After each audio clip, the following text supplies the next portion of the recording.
everyone, my name is Deepti Shrivastava and welcome to my channel Learn with Deepti. Here we are discussing class 10th maths NCERT and we are doing our chapter number 1 on real numbers. So in our last video we discussed the proof of irrationality, where we discussed that how root 2, root 3, root 5 we have proved that they are irrational numbers by the method of contradiction. So based on that, today we are doing exercise number 1.2, which is the last exercise of chapter number 1.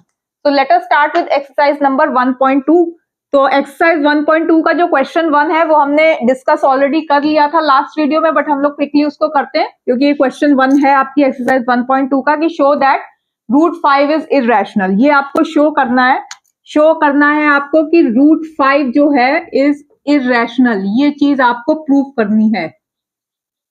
तो ये मैं बता दूं कि जैसे कि हमने सभी में किया था लास्ट उसमें कि एज्यूम आप क्या करते हैं, पहले आप मेथड ऑफ कॉन्ट्रडिक्शन क्या है उसका ऑपोजिट एज्यूम कर लेते हैं कि भाई assume root 5 to be rational. ठीक है, ये हमने अपने लास्ट वीडियो में खूब डिस्कस किया है. तो अगर रूट 5 रैशनल है तो आप रूट 5 को लिख देंगे a upon B, where A B are the coprimes. ठीक है, अब को प्राइम्स क्या है भाई? को प्राइम्स क्या होते हैं? को प्राइम्स वो होते हैं जिनका कि HCF जो है 1 है, या हम ये कहें कि जिनका कॉमन फैक्टर जो होता है वो 1 होता है, वो उनको आप को प्राइम्स कहते हैं कि जिनका कॉमन फैक्टर सिर्फ 1 है. ठीक है, अब को प्राइम्स हैं तो इंटीजर्स तो होंगे ही होंगे, तो वो A and B are also the integers and they are the coprimes. ठीक है, तो अब आपने इसमें क्या किया, आपने इसको स्क्वायर कर दिया. Squaring both sides, squaring both sides, square कर दिया दोनों साइड्स पे. तो ये आ गया आपका 5b square is equal to a square, या लिख दो a square is equal to 5b square. जैसा हमने लास्ट वीडियो में भी किया था कि अब a स्क्वायर किसके बराबर है? 5 into B square. B square की कोई भी वैल्यू 5 इंटू तो हो ही रहा है, हर उस बी स्क्वायर कोई भी वैल्यू ले रहा हो, बट 5 इंटू बी स्क्वायर. तो जब ये 5 इंटू बी स्क्वायर है तो ये जो है ए स्क्वायर ये 5 से तो डिविजिबल होगा ही होगा, क्योंकि कुछ भी है 5 इंटू कर दिया तो ये वाला नंबर जो है वो 5 से डिविजिबल होगा. So therefore your A square is divisible by 5. ठीक है, ए स्क्वायर जो है वो आपका 5 से डिविजिबल है. तो फ्रॉम थ्योरम 1.2 में क्या कहा था कि भाई p एक प्राइम नंबर है. If p divides a square then p divides a also where a is some positive integer. ये आपकी थ्योरम 1.2 थी जो हमने करी थी. तो from theorem 1.2 a is divisible by 5. ठीक है, अब a इज डिविजिबल बाय 5 है. जब a square is equal to 5b square था तो हमने कहा a square is divisible by 5. अब a इज डिविजिबल बाय 5 है तो a को आप लिख सकते हो 5c, where c is a positive, c is some positive integer. ठीक है, c कोई भी पॉजिटिव इंटीजर हो सकता है. भाई c कोई भी वैल्यू ले, मान लो c एग्जाम्पल के लिए बता रही हूँ, c की वैल्यू 1 है तो 5 इंटू 1 5, तो वो 5 क्या है? 5 से डिविजिबल है. मान लो c की वैल्यू 2 है, c की वैल्यू 2 है तो 5 इंटू 2, तो ये जो 5 इंटू 5 जैसे इसमें था a square 5 into B square, तो इसी तरह a is equal to 5 into c, और c can take any value. It is a positive integer, it can take any value of a positive integer. तो it is 5 into c, so therefore your a is also divisible by 5. ठीक है, a is divisible by 5 ये तो आपने लिख दिया था. तो a इज डिविजिबल बाय 5 था, इसीलिए आप बोल रहे हो कि a is equal to 5c है. ठीक है, a is equal to 5c है, इसका स्क्वायर किया तो a square is equal to क्या आ गया? 25c square. अब a स्क्वायर की वैल्यू यहां डाल देते हैं हम. 5b square is equal to 25c square, तो b square is equal to 5c square. अब b स्क्वायर क्या है? 5 into c square. C square कोई भी वैल्यू ले रहा हो, इंटू 5 जब आप करोगे उसको, जब आप उसको इंटू 5 करोगे तो 5 इंटू सी स्क्वायर कुछ भी वैल्यू 5 इंटू कर दिया, तो अब ये जो भी रिजल्टेंट आएगा वो 5 से डिविजिबल होगा ही होगा. So therefore your b square is divisible by 5. ठीक है, अब आपका बी स्क्वायर भी जो है वो डिविजिबल बाय, बी स्क्वायर भी आपका डिविजिबल बाय 5 है. ठीक है, तो एक तो आपका ये आ गया कि b square is divisible by 5 आ गया। ठीक है, बी स्क्वायर डिविजिबल बाय 5 है, तो from theorem again, from theorem 1.2, from theorem 1.2 b is divisible by 5। ठीक है, बी इज डिविजिबल बाय 5। ठीक है, थ्योरम 1.2 यही कह रही है ना कि भाई 5, अगर बी स्क्वायर 5 से डिविजिबल है तो बी भी 5 से डिविजिबल होगा। तो आपके पास ये दो स्टेटमेंट हो गई, फर्स्ट स्टेटमेंट ये हो गई, सेकंड स्टेटमेंट ये हो गई। फर्स्ट स्टेटमेंट क्या कह रही है कि a is divisible by 5, second statement क्या कह रही है, फर्स्ट स्टेटमेंट कह रही है a is divisible by 5, second statement कह रही है B is divisible by 5।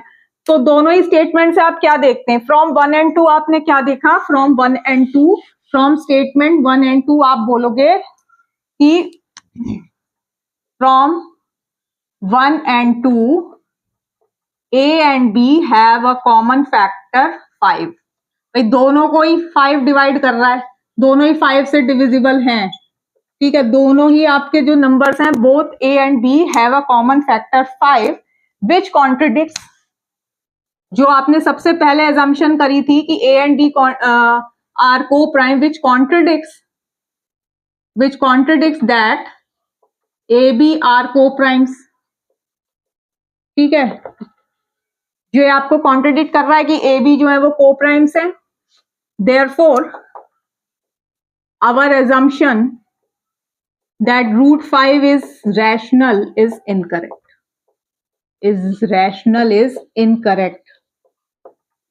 is incorrect, hence root 5 is irrational।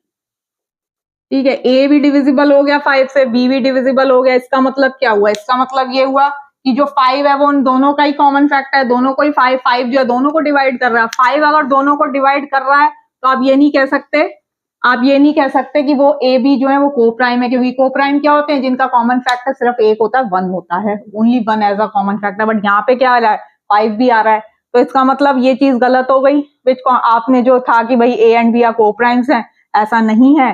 तो फिर, और ये ऐसा क्यों लिया गया था, क्योंकि हमने ये माना था कि रूट 5 जो है वो रैशनल नंबर है, तो वो सब कुछ कॉन्ट्रडिक्ट हो रहा है। Hence you will say that root 5 is an irrational number. तो ये हमने लास्ट वीडियो में भी अपना डिस्कस किया था। तो ये आपने अपने लास्ट वीडियो जो था आपका, उसमें भी आपने ये चीज डिस्कस करी थी कि भाई ये आपका हो जाता है।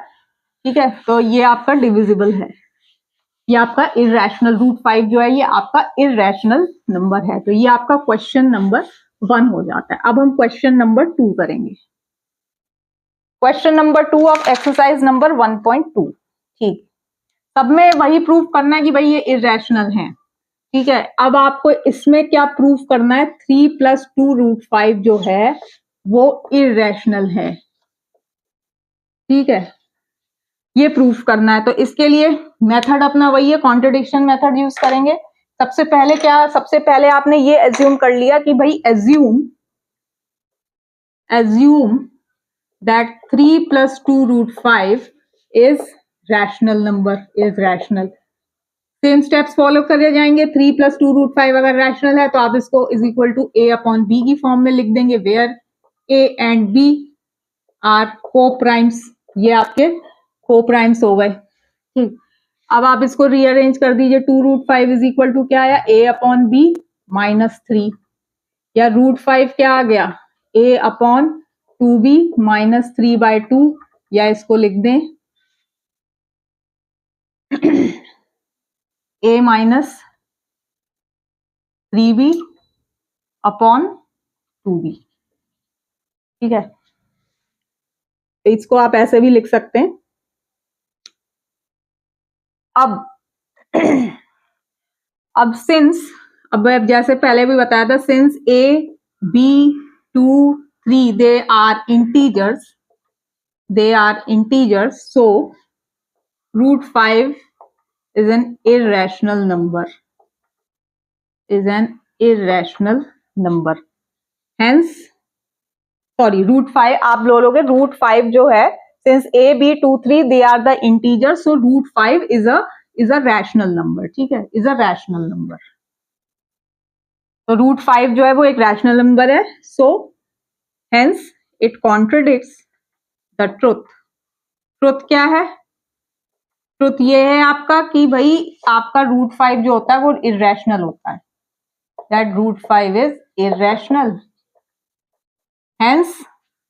हेंस आप क्या लिख देंगे, इसके बाद आप यहां लिख देंगे हेंस 3 + 2 रूट 5 इज इरेशनल। ये जो आपकी थी, आपने जो माना था कि 3 + 2 रूट 5 रैशनल है, वो गलत है, क्योंकि आपने यहां देखा कि भाई रूट 5 आपने अपनी एजम्पशन से निकाल दिया कि रूट 5 जो है वो रैशनल है, लेकिन आपको ट्रुथ पता है, आपने अभी फर्स्ट क्वेश्चन में भी प्रूव किया है कि रूट 5 जो होता है वो एक इरेशनल नंबर है। तो इसका मतलब क्या है, जो एजम्पशन थी आपकी, जो एजम्पशन थी कि 3 + 2 root 5 is rational, it is incorrect. Hence your 3 + 2 root 5 is an irrational number. तो ये आपका क्वेश्चन नंबर 2 हो जाता है। अब now we are moving towards question number 3, जिसमें कि आपके 3 पार्ट्स हैं। ठीक है, 3 क्वेश्चंस हैं इसमें, एक्सरसाइज नंबर 1.2 के, और उसके बाद हमारी एक्सरसाइज भी खत्म और हमारा ये वाला चैप्टर भी खत्म हो जाएगा। तो क्वेश्चन नंबर 3 में फर्स्ट पार्ट में हर क्वेश्चन में यही प्रूव करने को कहा है कि आपको इनको इरेशनल प्रूव करना है। 1/√2 1/√2, तो लेट या एज्यूम, मेथड वही है कॉन्ट्रडिक्शन का, assume 1/√2 to be a rational number. अब अगर ये रैशनल है तो इसको आप a/b की फॉर्म में लिख दीजिए। तो A B are coprimes, ठीक है, ए बी आर को प्राइम्स, या आप इसको ऐसे लिख सकते हैं, इसको इधर ले गए, √2 is equal to b/a। Now since both a B are coprime है बट होंगे तो इंटीजर ही, so since both a B are integer, so √2 is a rational number. इधर अगर इधर रैशनल है तो इधर भी इक्वल का साइन लगा तो वो भी रैशनल ही होगा। But this contradicts the truth that √2 is irrational. ठीक है, ये आपका √2 जो है वो इरेशनल, इसको ये, तो hence 1/√2 is an irrational number. आपकी अजम्पशन जो थी वो गलत थी, और इसलिए आप ये बोलोगे कि भाई ये इरेशनल नंबर है। सेकंड पार्ट है आपका 7√5। ये क्वेश्चन नंबर 3 के 3 पार्ट हैं। सेकंड पार्ट है 7√5।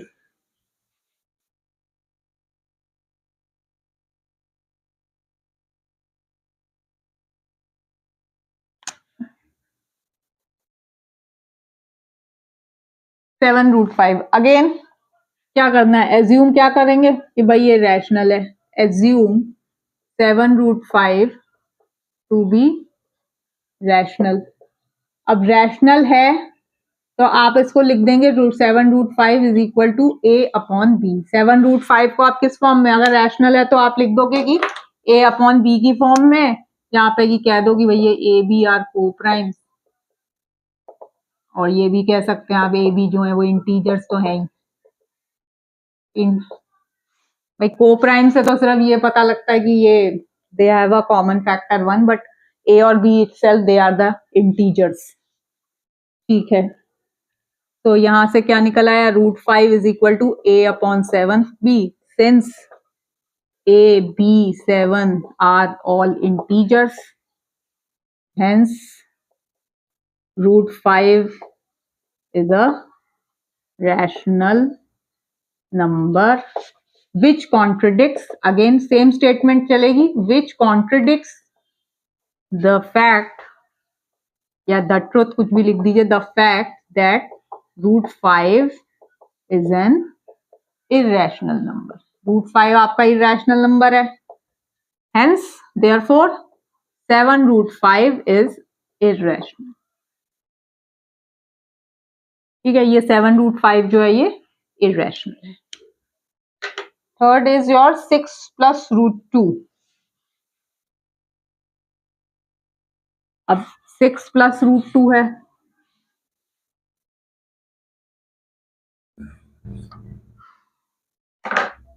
Six plus √2,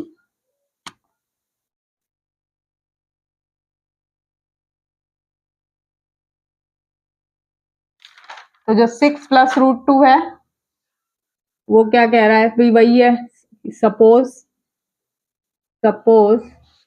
6 + √2 is a rational number, same method है। तो 6 + √2 is equal to a/b, where a b are coprimes, ठीक है। तो √2 इज इक्वल टू a/b -6, और a is equal to a - 6b/b। Now a b and 6 are integers, therefore √2 is a rational number। भाई √2 जो है वो एक रैशनल नंबर है, तो √2 is a rational number which contradicts the truth that √2 is an irrational number। √2 is an irrational number, hence 6 + √2 is irrational। ठीक है, तो ये आपने प्रूफ कर दिया कि भाई 6 + √2 जो है वो आपका, ये आपका irrational number है। So with this we have completed our exercise number 1.2 and also our chapter number 1 on real numbers। So in our next video we will be starting a new chapter which is chapter 2 on polynomials। उसमें हम 9th class में भी पढ़ा हुआ है, आप 9th class की जो वीडियो पढ़ी हुई है भी है उस चैनल पे उसको भी देख सकते हैं। जितने भी chapter number 1 real numbers class 10 maths NCERTs की एक प्लेलिस्ट बनी हुई है, उसमें आपको चैप्टर नंबर 1 के सारे वीडियोस मिलेंगे। जब नेक्स्ट चैप्टर शुरू करेंगे तो एक न्यू प्लेलिस्ट क्रिएट करूंगे, उसमें आपको चैप्टर 2 से स्टार्ट होगा। क्लास 9 के चैप्टर नंबर 1 से लेके चैप्टर नंबर 7 तक का इस चैनल पे है, तो अगर किसी को रिवाइज करना है उसमें भी आप नंबर सिस्टम्स किया, उसमें भी पॉलिनोमियल्स किया है, तो वहां अपनी चीजें रिवाइज कर सकते हैं। नहीं तो हम यहाँ पे तो जो है वो हम डिस्कस सारा कुछ यहाँ पे करेंगे। सो होप आपको मेरी वीडियो अच्छी लगी होगी। अगर अच्छी लगे तो प्लीज लाइक शेयर और सब्सक्राइब जरूर करिएगा। Thank you so much.